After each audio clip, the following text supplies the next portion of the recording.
Le virus du Covid a chamboulé nos vies et perturbé notre rythme de sommeil en instaurant de nouvelles règles. Confinement et télétravail sont les deux grands changements de l'organisation de nos journées et donc de nos nuits.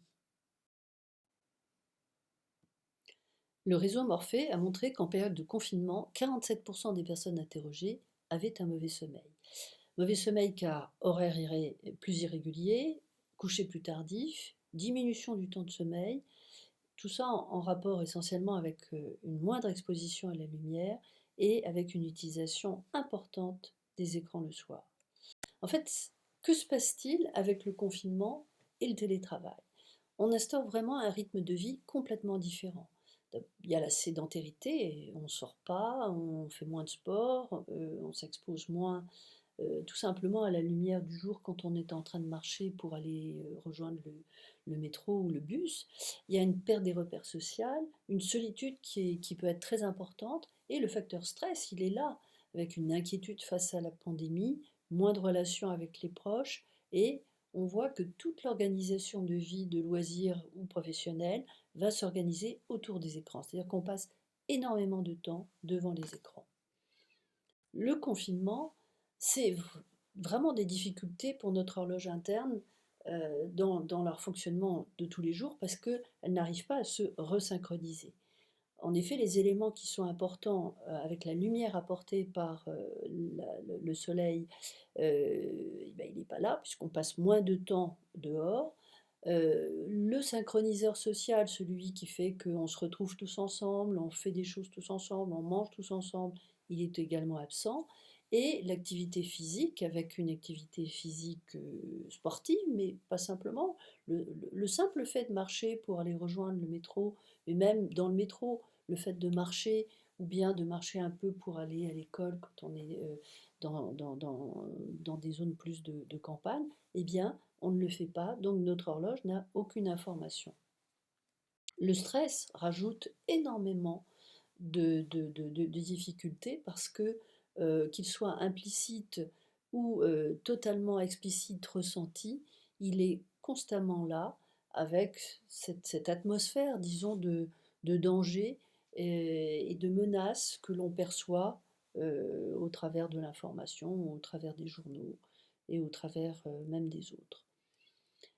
En conséquence, il va y avoir des modifications du sommeil avec soit des modifications au niveau du rythme de sommeil, c'est-à-dire que le sommeil qui normalement se structure à peu près toujours à la même heure pour s'endormir et pour se réveiller, va progressivement se décaler. Alors peut-être là c'est un cas extrême où on voit que la personne inverse complètement son rythme et à un moment donné dort le jour et est réveillée la nuit, mais il y a cette tendance à s'endormir plus tard et se réveiller plus tard. Ou bien on va avoir plus banalement une insomnie avec soit des problèmes d'endormissement, soit des problèmes de réveil dans la nuit, soit un réveil trop précoce. Et vous voyez là qu'il y a un rythme de lever qui est assez irrégulier, et puis des siestes aussi qui apparaissent. Alors, finalement, comment on va pouvoir faire face à cette période? Eh bien, d'abord, en resynchronisant ces rythmes biologiques d'une manière forte. Et là, on va avoir, dans ces conditions de vie très particulières, deux éléments qui vont être vraiment importants, c'est l'utilisation de la lumière, du soleil, et le sport.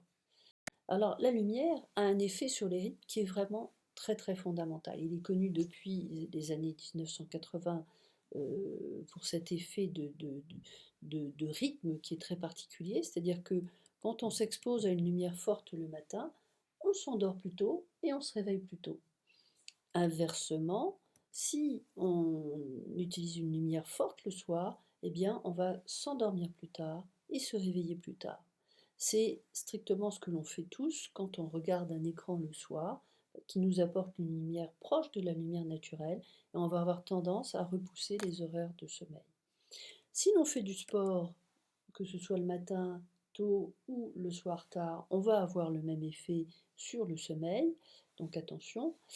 Et il y a à l'inverse des moyens, disons, pour renforcer notre exposition à la lumière, même s'il ne fait pas beau et même si on est en période hivernale, eh bien c'est la lumière en bois, la luminothérapie précisément, avec un rôle très très fondamental pour synchroniser l'horloge interne, qu'on utilise plutôt le matin et qui doit avoir une puissance assez forte, c'est-à-dire qu'elle doit délivrer 5000 lux à 50 centimètres.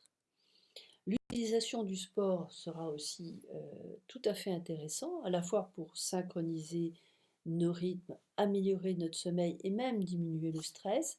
Et là, ces effets sont connus, hein. Il augmente la continuité du sommeil, il augmente le sommeil profond, il diminue les éveils. Et idéalement, il faudra le faire plutôt le matin ou en début de journée jusqu'au midi, et tous les jours ou presque tous les jours, un peu, 20 minutes, 30 minutes, plutôt que de faire 2 heures le week-end, ça n'a pas le même rôle. Alors on peut évidemment cumuler les deux, c'est-à-dire utiliser par exemple un appareil style vélo elliptique et avoir une lampe de luminothérapie en même temps devant soi. Comme ça, on est vraiment dans une synchronisation maximale. Au niveau de son sommeil, il y a un certain nombre de règles parce que effectivement, comme on ne sait plus trop quand est-ce qu'on doit aller se coucher, quand est-ce qu'on doit se lever, il faut faire attention à ne pas chercher à dormir plus. Et il faut vraiment se coucher quand on a sommeil et que pour dormir. Et si l'on ne dort pas, eh bien se lever, faire autre chose. euh, et pareil si on se réveille en cours de nuit et se recoucher dès qu'on ressent à nouveau l'envie de dormir. Le matin, il ne faut pas traîner au lit et dès qu'on sent qu'on est réveillé, il vaut mieux se lever, se mettre en route, même si c'est une mise en route plutôt tranquille, hein, prendre un bain, aller écouter les informations, prendre un petit déjeuner tranquille, mais ne pas rester dans son lit à traînailler. Dans la journée, on peut profiter de siestes brèves, mais il faut qu'elles soient brèves, c'est-à-dire 5 à 20 minutes.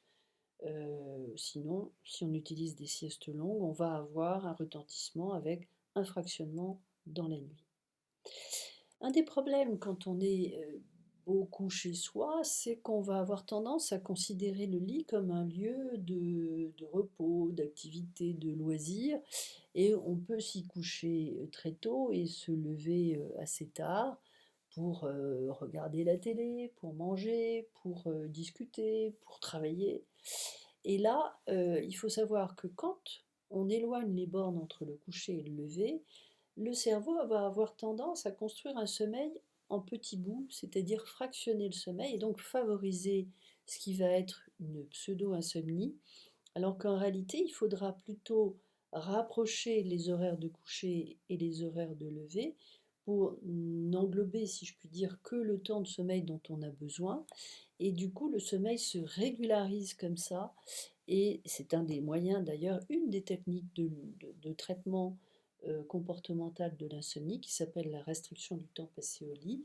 Eh bien, même sans insomnie, on peut aussi contribuer à renforcer la qualité de son sommeil en évitant d'y passer trop de temps en faisant autre chose que de chercher à dormir.